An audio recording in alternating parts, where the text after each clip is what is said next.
at the core sits a vision. Uh-huh. You have to know what you want and why you want it, or else good luck.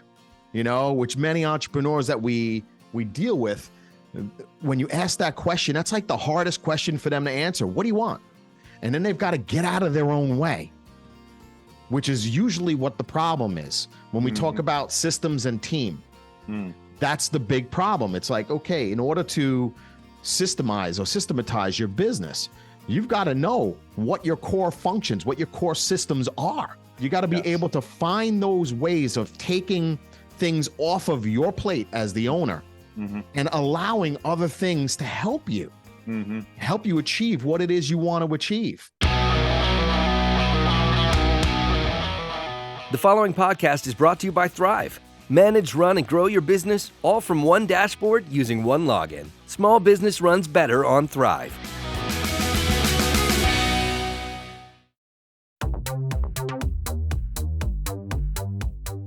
Hey, this is Gordon Henry at Winning on Main Street. And this week, we're lucky to have one of the leading small business coaches, Dean Mercado. Welcome, Dean.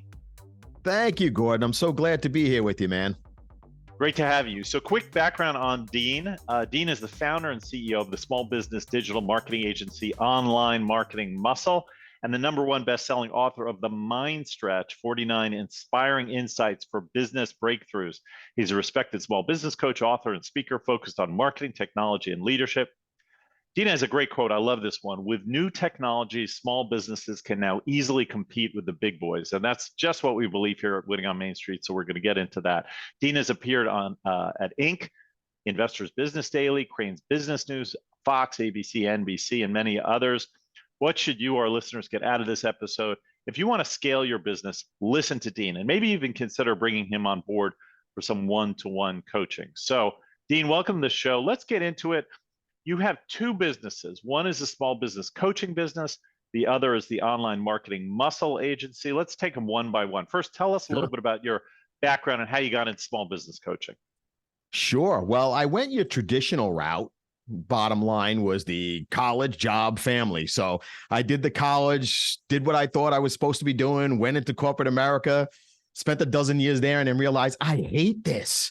This is not fun. This is not what I want to be doing. I had that entrepreneur spirit since I was a child. I was the kid out there mowing all the lawns, washing all the cars, shoveling all the snow. So I had that streak in me. So when I decided I'm going to cut and sever and go, if I could just earn a little bit for myself, this would be great. And then when I came out and I did that and I left corporate America, I got my rear end kicked everywhere. And this goes back a little over 20 years ago because I didn't know what I didn't know. And that was critical because here I was, I thought, I got my master's degree. I'm a smart guy. This should be easy, piece of cake, but again, I didn't know what I didn't know. So I got beat up a little bit those first couple of years as an entrepreneur. Finally, after a few years and a couple of companies that I said, you know what, no good, not happening, get out of technology, move into what I really want to be doing. Online Marketing Muscle was born. But then even as Online Marketing Muscle was growing, that desire to help other people not experience what I had just gone through in those couple of years coming out of corporate America it was a burning desire for me. So I was like, if I could just help a few. And then on top of that, all of our clients started asking for it. Hey, it's great that you could just do this for us, but can you teach us? Can you just teach us how to fish instead of just giving us the fish? No problem. And then the coaching was kind of born. Now, those lived under one roof for a long time. Online Marketing Muscle had the coaching element. But then what we started to recognize was that Dean was getting in the way of Online Marketing Muscle and Online Marketing Muscle was getting in the way of Dean. So I didn't want to be a bottleneck in my company. So I allowed those two to split a few years back. And now I'm happy to pursue what I want. And I do the coaching for fun. That's my fun. When I get to take an entrepreneur who I see dealing with struggles like I had dealt with, and if I can help them navigate those, that's happy day for me. That's the fun stuff. Online Marketing Muscle just continues to cruise along and do its thing and play very heavily, especially in the marketing and sales automation side, which I know you're familiar with. As well. So let's talk about the coaching. So who hires you and what do they hire you for? Great question. Typically who hires us are service businesses. A lot of times they're that company that is right under seven figures and they can't find their way to crack through that glass ceiling that seems to exist to get through to the seven figures. And then we get a lot that are in those low seven figures that really want to get to eight figures, and they just can't seem to get there. What they don't realize is that what got you here won't get you there, and what got you here won't get you there. So the strategies, in other words, that you use trying to get to seven figures, and not necessarily the strategy you're going to use going from 3 to 10 million, if that makes any sense. Those strategies have to evolve, just as you do as an entrepreneur. You have to evolve as well, along with your systems and your strategies and so on and so forth. So, so yeah, typical is a service-based business, cracking into the seven figures and then moving on to the eight. And with your marketing background, I guess I'll assume that the challenges they face are often marketing related. How do I get more customers? How do I get customers keep coming back? Or is it something else? Is it operational? Yeah, it has a big element of the marketing and sales, definitely, no doubt, because it's an area that I'm fairly strong in after many decades of doing it. However, it spans the whole gamut. A lot of times where many times, like, for example, sometimes I take on little pet projects where I'll take on an entrepreneur who's just getting started and they don't know how to do anything. So it's okay. We need structure. We need to build in systems. We need to teach them systems, team controls, and we have a whole methodology for that. That's where the mind stretch comes in when I work with my coaching clients. On the online marketing muscle side, we have our methodology called Clone the Owner, which is a little bit different, which has to do more with the automation and systems and so on and so forth. Okay, so I want to ask you about that. So on online marketing muscle, just shifting to that for a second, it's obviously an online marketing agency. So I assume that you're helping businesses build a marketing campaign, figure out where to spend their money, how to do it most efficiently, generate more customers, keep them coming back. Is that sort of the world you guys live in? Yeah, yes. And it's evolved also, Gordon, over the years. I mean, when you span back 20 years, the internet was kind of just getting its bearings under it, its feet underneath it. So when I first started Online Marketing Muscle, I got laughed at. We thought you were a smart guy. Why would you start an internet-based company? The internet's a fad. Why would you do that? So yeah, in a nutshell, we do help people a lot with their marketing and their systems. And Clone the Owner, that methodology we have, that's what's evolved and what's come out of 20 years of doing this in the online space, figuring out what exactly has to happen to take a business from here to here. It's simple, but it's not easy. Yeah. Right. Yeah. I saw that. That's, I guess, one of your most popular speeches is Clone the Owner. And yes, it's a great way to put it, because so many small businesses have the problem being dependent on the owner. And if you ever want to sell your business, it can't depend on you, right? It can't, correct. The owner leaves and the business sort of stops. So how do you clone the owner?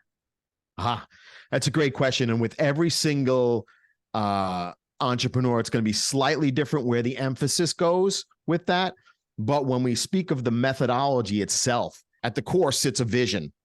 You have to know what you want and why you want it, or else good luck, which many entrepreneurs that we deal with, when you ask that question, that's like the hardest question for them to answer. What do you want? And why do you want that? Why is it important for you to create that? And most can't answer that. A lot of times they think they know what they want, but our programming, we all have a thermostat of programming. That programming either restrains you and holds you back or allows you to flourish. So many times we find ourselves addressing that. And this is where my two companies come into play together a lot, because a lot of times I don't really want to deal too much with that in Online Marketing Muscle, because that's hardcore coaching when you have to go there. So in that essence, we'll refer them over to my coaching company and say, hey, you might want to work with us over here, and we can deal with that and address that and get you past that. But with Clone the Owner, a lot of times it has to do with, they got to get this right, They got to know what they want, and then they've got to get out of their own way, which is usually what the problem is. When we talk about systems and team, that's the big problem. It's like, okay, in order to systematize your business, you've got to know what your core functions, what your core systems are. Those systems need to be documented. Yeah. And as you guys work with Thryv as well, you got to be able to automate some of this stuff. You got to be able to find those ways of taking things off of your plate as the owner and allowing other things to help you achieve what it is you want to achieve. Yeah, exactly. Leverage. I'm glad we're on this topic, and I want to break it down, because sometimes people hear these words and they're like, what do they even talk about? What does systematize even mean? So break it down for someone who maybe is sort of still kind of doing things the old way. What do you mean when you talk about systematize, when you talk about automation? What are the tasks that get systematized and automated? Help somebody who's really coming to this fresh. Sure. Well, one of the first places that I would start with that is I would say you need to know the difference between a system and a project. A project is something that's finite. It has a finite start and a finite end. It's something that happens once, right? And then the next time, it's a different project. It's not the same thing. A system typically is something that you do that one thing, but it tends to repeat. Next week, you're doing the same thing again. Next week, you're doing the same thing again. Those are typically how we can easily, in the most rudimentary way, differentiate between a system and a project. So we're not talking about doing a lot of automation and stuff like that when it comes to projects. Right. We're talking about the systems, those things that you tend to be doing all the time. Yeah. I'll ask you and I'll say, hey, if you see yourself doing something more than 3 times, it might be a system that you're really looking at and not a project. Right. So then it's about, we say, okay, we're going to go through an exercise and we're going to identify all your core systems in your business. Now we drop those into a couple of different categories. For one example might be marketing and sales category. There are certain marketing and sales systems that a business has. Lead generation would be one of them. How are you generating leads? Lead conversion might be another. How are you converting those leads that you get? And then there's much more granular systems on top of that too. Like, how are you collecting those leads? Where are you storing those leads? What do you do with those leads once you get them? Right? How do you follow up, follow through? So there's all kinds of systems that are related to sales and marketing. And then we look at operations and we start identifying what are all the systems that you have in operations. So if your company does web design, right, there are lots of systems on how you build a website. If your system does cleaning, house cleaning, there are a lot of systems on how you go about cleaning a house. Everything from the moment they sign on as a client all the way through that follow up and follow through, right? So we take them through what we call a customer life cycle, a buyer's journey, and then a customer life cycle that follows that. And then we've got all the administrative systems as well. And that includes everything from your IT to your finance and, to your HR. So there's lots of core systems there too. So one of the benefits when somebody brings us in is we know what a lot of those systems are already. Most entrepreneurs they kind of know, but they don't really. But when we come in and we say, look, we know you have this, and that. If you're a service business, you're likely to have these 20 systems under sales and marketing. You're likely to have these 25 under operations. You're likely to have these 20 under administrative, including when we talk about automating. We know what systems are more easily automated than others. Again, and the intention is to get leverage, is to give that entrepreneur, that business owner, leverage on their business. Because if they could buy back their time, they can grow and scale. Yep. Right. Yep. Really, really well put. I think so many business owners, it takes them a while to realize that there's a lot of similarities between their business and the next business and the next business. Everybody wants to find new customers. Everybody wants to bring those customers in. Everybody needs to capture their customers' information, name, address, telephone number, email address, text number, and so forth, right? Everybody needs to send bills. Everybody needs to get paid, et cetera, et cetera, et cetera. There's so many similarities. Your products may be different than the next guy. Your personality coming through on your customer visits, but the basic core functions that a business performs are very similar from one to the next. And those can be many times automated, which, as you say, frees. It doesn't just free you up. I think that minimizes the value of these systems. Yeah. Another really valuable piece is making sure things get done in a methodical way. I'll give you an example. One of my favorite examples, I guess, we're all customers as well as business people. Like you get things done for you, right? So, you're a homeowner maybe. So I'm a homeowner, and I am amazed at the number of businesses I work with who don't send me a reminder for something that I need to do. Right.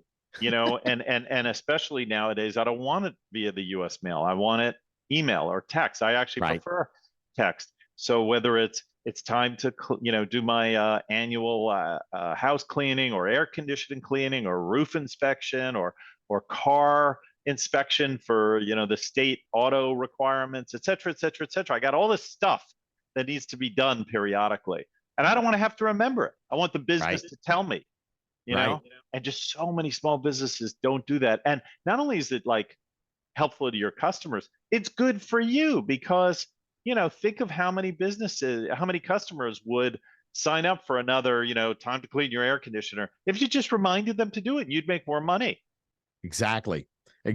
And it's very unfortunate. And that's a huge point you're making there. And I hope anybody who listens to this pays attention to that, because it is one of the biggest breakdowns as a coach that I see. That people, they just don't do the proper follow-up and follow through.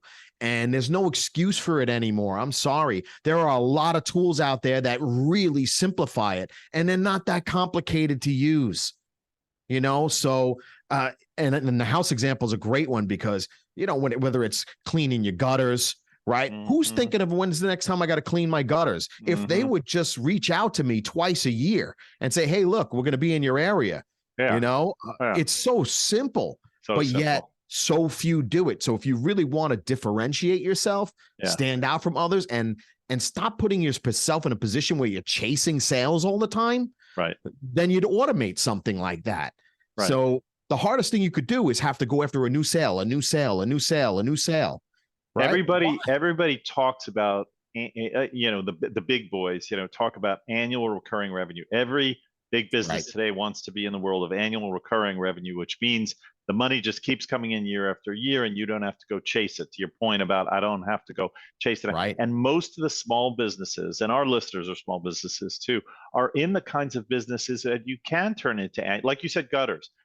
Right. I mean, if I clean my gutter once, I got to do it again, right? Every 6 months or 12 months. Right. And if they just said, I'm going to put you on an annual recurring plan, okay, we're going to be out every September 15th to clean your gutters before the fall or something, or maybe December after the leaves fall down, whatever the timing is, and we're going to be in your area, and just sign up, and we don't even have to bother you again. We'll just be out to do it, right? Exactly.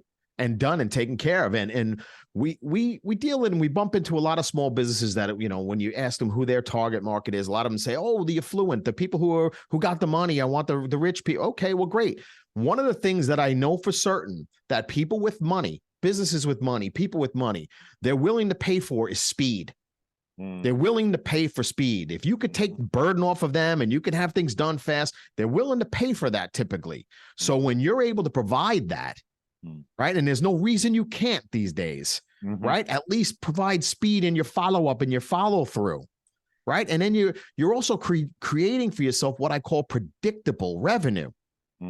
And that is key for a small business, because otherwise you're doing this. It's what we call that roller coaster ride, right? 1 month you're doing great. The next month you're not doing so great, and you go into sales mode and you start selling. And then the next month you have a lot of business. So you're in operations, right? And the sales machine stops, right? Until all of a sudden the well runs dry again. And then boom, you're back in the sales mode. So you create that roller coaster effect, which is horrible. It's horrible, and it's not sustainable. It's stress. Yeah. It's stress. Yeah. Right. Wanted to talk to or ask you about the Mind Stretch. So that's the book you wrote. Tell us, what is the core message of the Mind Stretch? The mind stretch, well, real quick, came out of my bumping into another business coach who was about 20 years my senior. And we just had a conversation, and we just loved each other. We're like, this guy's great. We got to just, our stories we were telling each other about what we were experiencing were just amazing. And so we were like, we just need to put a lot of those best practices down on paper so somebody could just read that book. You know, even though you could read it in an hour, I don't suggest it. You could read one sentence from that book, and that one sentence can change your business. And that's no lie. That book it's like 49 insights that we came across 7 different disciplines, right? Sales being one of the disciplines, vision being another one, things like that. And what we did is, this is when the Twitter generation was first coming on, when we did this. And I was like, you know what? I don't want a big fluffy book. We came up with like 1,000 pages of manuscript. I'm like, no one wants to read that. Right. What they want is just get to the point. We're from New York. Get to the point, right? So we took 1,000 pages and we boiled it down to its essence. So it's a 100-page book, right, of just nugget. What do you want to know? Take one sentence from there and just think it through. So it covers 7 big disciplines, and it's all about helping the entrepreneur evolve. It's all about what we call evolving to actualization, becoming who you're supposed to become. And that takes some thinking time, to be able to take that and just not only bite into it, but actually taste it. And then actually take the time to digest every single nugget of information that you can get out of a book like that. And it's, again, and it's one of the problems with our society now is there's too much information out there, right? So this book is not meant to be read cover to cover. The book was meant to be a supplement to, let's say, a coaching program. It was meant to be a supplement to being an entrepreneur. Take one statement a week, work on that one statement a week, and your business will be different in the year, guaranteed. Right. Right. Sure. Well, what are some of the main roadblocks you find entrepreneurs face, and what are some practical ways of addressing them? You know, you obviously have spoken to many entrepreneurs and business owners. They come into you. What's the typical thing they say? Dean, help me with what? Right. And because I've been doing this so long, it really does vary, but and it depends on sometimes it's seasonal as well. But a lot of times people will tell you that it's this, but it's really not that. That's the problem. It's this, so many a time they'll come in and they'll say, well, I need more clients. Okay. That's all fun and great. But have you looked at how many you're letting it go out the back door, your attrition rate? Because you wouldn't need so many new clients all the time if you would shut the back door, right, and stop attrition, right? So, so many a time it's that. Many a time it's things like, hey, you know what? It usually has something to do with sales. Something. We don't have enough business. We're not making enough money. Right. Our online presence isn't what it's supposed to be. Therefore, we're not getting the sales we need to. So a lot of times it's about helping them get clear on what it is they want, why they want it, getting a proper strategy in place. And this is part of the problem with all the clutter going on, as I'm mentioning. There's too much information that we're like this. Everybody's telling us something else to do. And there's no way you're going to do it. And so a lot of times we're ratcheting people back, getting them to understand that you got to get back to the fundamentals of the game. If you get back to the fundamentals, right? You mentioned a few earlier with the follow-up and the follow-through, right? How are you capturing your leads? It's a fundamental thing, but it's a fundamental breakdown that I see in the majority of businesses that we engage. They do not know how to properly collect leads. And then what do you do with them when you have them? Again, these are typical breakdowns that we see, but a lot comes from no vision and weak mindset. They don't really truly believe that they deserve what they want. They don't truly believe that they can create what they want. They think they have to do it all themselves, so most of the time it's getting them out of their own way long enough so that we could talk about lead generation and lead conversion. It's really interesting you say it that way, that they always come to you and it sounds like a sales problem, but often once you dig a little bit, it's not a sales problem. It could be an operational or customer service, or as you say, shutting the back door. Sales is sort of the symptom or whatever. They say, I need more customers. Well, if you fix the product problem or the retention problem, you wouldn't need so many new sales. That's a really good insight. I got to tell you this story as an example of that. My wife and I, I'll out this company since it's a big company. We drive a Range Rover, right? Mm-hmm. And good car, by the way, good car. It's time for us to either get a new one or renew. Our lease is coming up, right? Right. We called the Range Rover dealer. I guess it maybe was after hours, so maybe it was after like 5 o'clock. We got the voicemail. This is recent. We got the voicemail. We said, we're an owner. We need to renew our lease or get a new car, right? No call back, no email back. We left all our information on the thing. And now it's a week later, and I'm having to remember to contact them. And I reached out to them. Is that amazing? Not only aren't they reaching out to us, right, but they didn't return our phone call. And how many small businesses have that problem of following up when someone reaches you? I mean, the guy is on the roof or under the sink, and the call goes to voicemail, and they don't even return the call.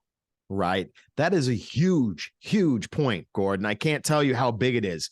We always say the power is in the follow-up, because it is. And what you pointed out and just exposed, and I hope the small business person listening to this hears what you said, because their breakdown, that breakdown that you see even the big boys doing, mm-hmm. they have the same weaknesses mm-hmm. that you can take advantage of.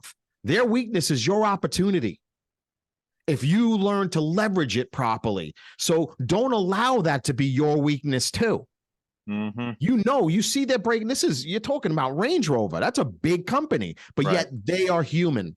Yeah. They are fallible also. They can break down when they don't have proper systems, or they don't train their team properly on how to use the systems that they have in place. There is no excuse for them not calling a client back and addressing that. Yeah, unbelievable. So again, their breakdown is your opportunity. Yeah. So this is your opportunity to say, you know what? It doesn't matter how small I am. With proper tools, proper systems in place, you can make a one-person operation seem like a 100-person operation. Absolutely. I know. Absolutely. Yeah, I lived that for years. Yeah. People always ask me, how do you do what you do? I could never do it all without automation. Right. Could never do it all. And I've been using that for over a decade, automation, and it just works. And mm-hmm. why? Because I programmed that automation. That automation is just carrying out things the way I would carry them out. Mm-hmm. So the only one to blame then is me. Yeah. Right. I set it up. But again, there's no excuse for not doing proper follow-up and follow through. And there is opportunity everywhere. Most of us small business would throw up our hand. Oh, I can't compete with them. Mm-hmm. Baloney. Mm-hmm. You certainly can. You can compete with them. And that's why I say the playing field's been leveled. Yeah. Now, if you stay in victim mentality and say, no, I can't play, I can't compete, then that's all you're going to have, and I can't help you. No one can. Yeah. Right? The only thing that's going to help you is you. You've got to get out of your own way and realize, hey, there's opportunity here. How can I leverage this? How can I turn this into something that can make us money, something we can grow off of, something you might even become known for it. Hey, even if you're just that company that just calls people back within 10 minutes. Right. That word will spread. People will start to talk about your customer service. Exactly. There's no reason not to have that. Yeah. Yeah. True. My opinion. We're going to go to a quick break. We'll be back with Dean Mercado. Don't go anywhere. This episode of Winning on Main Street is brought to you by Thryv, the small business management platform that you and your customers will love. No matter where you are, Thryv helps you run your business, keep organized, and get paid faster, all from one login and dashboard. Thryv makes it easy for customers to find you online, instantly interact, and stay engaged. And with free unlimited support 24/7, there really is no comparison. Go to thrive.com/pod for a quick demo to see everything Thryv can do. And we're back with Dean Mercado. Great insights on small business, how to run a small business, and his coaching and his online marketing muscle agency. I wanted to ask you a little bit more about the agency, obviously called Online Marketing Muscle. What are the most effective forms of online marketing, particularly for a small business these days? Do you find it differs by industry or vertical? And are there any effective offline marketing methods? Yeah, I mean, to address the second half of your sentence or your question first, don't neglect offline, folks, because what was old is new again. Right? So when you used to think about 10 years ago, your mailbox being full with junk mail, your mailbox has nothing in it now. So talk about ways to stand out. I play a lot online, but I'm not silly about it. You always have to find whatever works. And yes, the current environment is going to help dictate that a little bit. What are people open to that maybe they weren't open to 5 years ago? So to address the first half of your question, yes, the strategy is going to differ slightly. However, there are elements that we all need. You all need to have an online presence. Let's face it, when people want what you do, they're going to go online and they're going to search for it. Are you being found? If you're not being found, shame on you. You should be doing whatever you could do to be found, right? Google is smart enough, the Googles of the world, they're smart enough to know where somebody's sitting on the planet when they do a search. So let's say you're a cleaning company, right? You do house cleaning, and somebody, out in where out east Long Island searches for right from their home computer, and they search for house cleaning near me, right? If you're a cleaning company that's even remotely close to that, you better be showing up in those search results. Google knows, based on the IP address of that person, where they are on the planet, and Google will show them results of cleaning companies that are in that area. So getting smart about having an online presence, and you need to have a strong online presence. Your brand needs to be strong online. That doesn't happen overnight, but it can happen pretty quickly because most of your competitors suck at it. I hate to say it that way, but they do. They neglect it. They ignore doing the things that they should be doing, right? Add value. You add enough value and it will come back. So you find ways of, when you're going to play online, you're always going to need a website. I don't care what anybody says. And not just anywhere. You need a great website, right? And there's a lot of junk websites out there now because a lot of people are starting to hear, oh, I could use this platform or that platform and I could build it myself. No, you can't. A website is more. Yes, you might be able to put a template up there that looks cool because someone else built the template. Right. But what does that website say? You have to be able to talk about how you help the people you want to help. You have to make it enticing for them. You have to make it easy for them in order to be able to figure out, okay, yeah, this is somebody I could work with. They sound like somebody I want to play with. So your website will always sit at the hub of all your online marketing. So a great website, you're going to need one. You're going to need a proper search strategy. There's no doubt about that, right? And then a lot depends on what your situation is. Right. So if your situation is such where you need business today, right, the strategies that I would push out there and suggest to you would be very different than if you needed something for leads 60 days out, 90 days out, 2 years out. And you should be thinking short term, midterm, long term. And your strategy for each is going to be slightly different. Right. So building your brand online by putting lots of content out there, that's more of a mid to longer term strategy. Yeah. Yeah. You mentioned you work with businesses, many of them that are around $1 million, trying to become $1 million business, maybe just past $1 million business, in that range. How much should a business like that be thinking about spending on marketing? Out of their $1 million of revenue, what should their annual spend on marketing be? Rough numbers, you think? Well, I mean, that's one of the most difficult questions to answer because it's relative. It's relative to where their pain is right now, what their current situation is right now. If you don't have enough business to sustain, You should be spending every single dime you have and can, reinvesting that back into your marketing and sales process. And I hate to be the one to say that, but there's times where I'll say, hey, you should be spending 80% of everything coming in. If you've got no business, this is put up or shut up time. Because are you going to have a business a month from now if you don't invest everything you can right now in your marketing and sales? So a lot of it depends. If you are in a steady state where things are rolling along pretty good, I mean, I've seen businesses anywhere from 10 to 25%. They'll invest back in, and that may sound high, it may sound, but it's not, because it's an investment, a reinvestment back in yourself. And if you're only thinking about marketing toward somebody who doesn't know you, new clients, you're missing the boat there too. Because when I talk marketing, I'm also talking about how you're keeping in touch with your existing audience, with your existing clients. What's going to stop your client as soon as they get a mailer that says, hey, I can do this for you for 20% cheaper than what you're paying now?